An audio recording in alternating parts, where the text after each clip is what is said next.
I definitely see the importance of the OEMs, and it's kind of amazing, right? We just thought of the TV as the TV, and we've talked about for a while that all of these different things around TV is dead or TV is going away, but really, when it comes down to it, content is what's being watched on TV. So I think that the OEMs and all of them coming out, they have so much data behind it. They're collecting the data when you essentially set up your TV.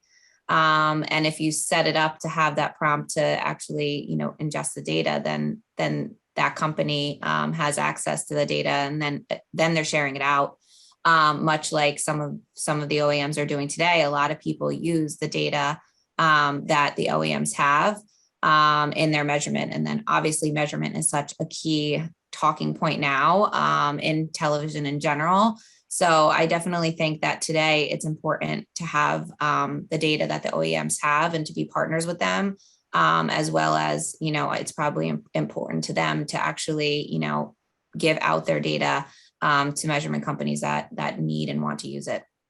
So how does that work? How, from your perspective, in terms of interoperability or ease of use, or choosing a vendor or choosing multiple vendors? It's kind of a new world, isn't it? How do you sort of sort this out? It's definitely a new world. I think, when we had day parts in television, now we have, if you want to call it day parts within advanced TV. But, we work and partner. We don't really choose at Dentsu. We don't necessarily just choose one. We partner with, if we can, all. And, we have to look at things that we look at internally in terms of like our CTV playbook and how does frequency across the vendors, because everyone's selling everyone's inventory. How does that work into it?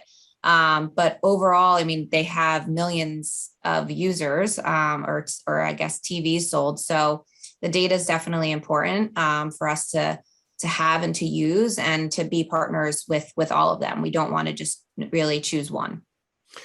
So, Cara, let's talk about the CTV playbook.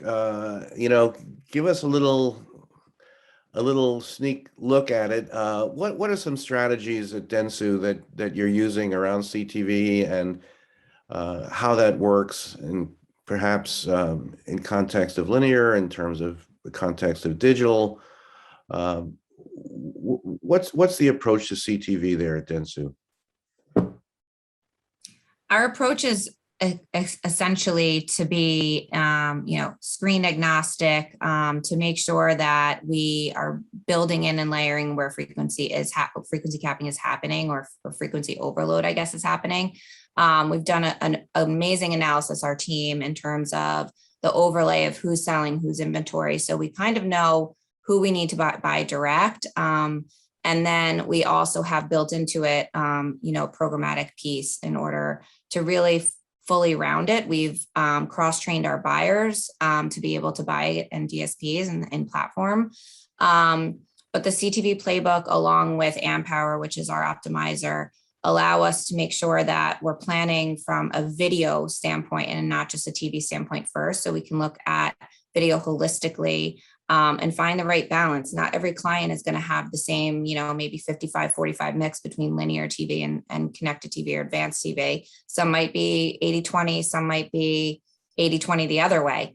But it looks at basically, where the strengths are in CTV, where the overlap is, and where we can find basically incremental reach.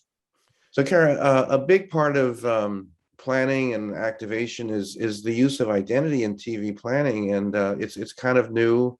Dentsu has been a pioneer in that. How does identity sort of fit into an effective advertising strategy? I mean, for us, it starts with M1. We basically, like we talked about, have Ampower. We have our connected TV playbook, and we're basically optimizing in our video space and across all media types against M1, which is every adult in the US. obviously in a safe way, but we want to make sure that we're personalizing our messages to the consumer at the right time. We don't want to over frequency them and annoy them. We want to make sure that they're seeing ads that actually are relative to them, because then in a lot of ways they'll take an action. If we're just serving ads that actually don't make sense to that consumer, then the consumer is just annoyed and isn't going to take an action.